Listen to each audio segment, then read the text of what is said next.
Eid special সাদা বিরিয়ানিটা খেতে স্বাদে সেরা হয়েছিল। যদি এই রেসিপিতে রান্না করেন তাহলে বুঝতে পারবেন এটা স্বাদ কতটা। বিরিয়ানি রান্নার জন্য নিয়ে নিচ্ছি প্রাণ চিনি গুঁড়ো সুগন্ধি চাল 1 প্যাকেট। চালটা হচ্ছে একটা বাটিতে নিয়ে পর্যাপ্ত পানি দিয়ে ভিজিয়ে রাখছি। আর এখানে 1.5 কেজির মতো হচ্ছে কিউব করে কেটে নেওয়া মাংস নিয়েছি। এখন একটা প্যানে দিয়ে দিচ্ছি 1 কাপ রান্নার তেল, সাথে দিয়ে দিচ্ছি 1 কাপ পেঁয়াজ কুচি। তেলের সাথে এই পেঁয়াজ কুচিটা ভালো করে ভেজে যখন বেরেস্তা হয়ে গেছে, ঠিক এই পর্যায়ে হচ্ছে অর্ধেক এখান থেকে উঠিয়ে রেখে দিচ্ছি, যেটা কিনা আমরা পরে বিরিয়ানিতে ছড়িয়ে দেব।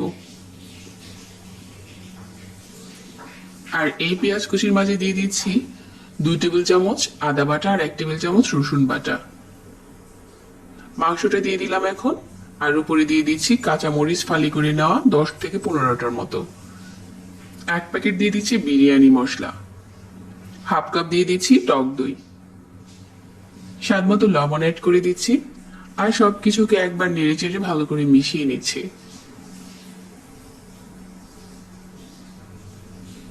এখন ঢাকনা দিয়ে ঢেকে কষিয়ে নেব। এখানে কোনো রকম পানি দিতে হবে না, মাংস থেকে যে পানিটা উঠবে ওইটা দিয়েই কষিয়ে নেব। মাংসটা খুব ভালো করে কষে গেছে আর নরম হয়েছে। ঠিক এই পর্যায়ে হচ্ছে মাংসটা উঠিয়ে রেখে দেব। মাংসটা হচ্ছে একটা বাটিতে উঠিয়ে নিচ্ছি। আর এই একই প্যানে হচ্ছে দিয়ে দিচ্ছি পোলাওর চাল।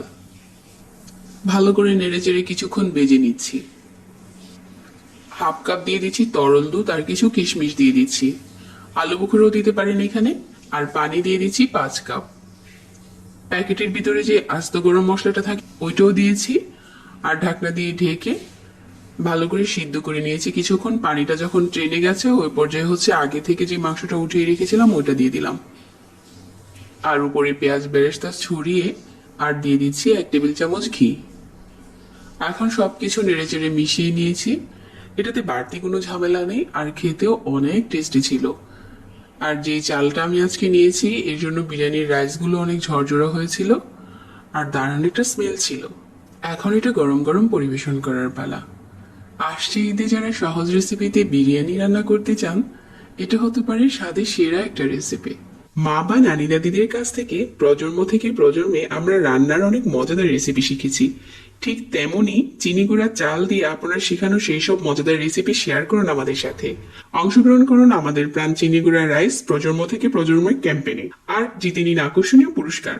অংশগ্রহণ করতে রেসিপির নাম লিখুন, রেসিপির স্টেপ বাই স্টেপ বিবরণ সহ ছবি, ফেসবুকে পোস্ট, প্রাণ চিনি গুঁড়া রাইস এবং প্রজন্ম থেকে প্রজন্ম হ্যাশট্যাগ যুক্ত করে শেয়ার করুন।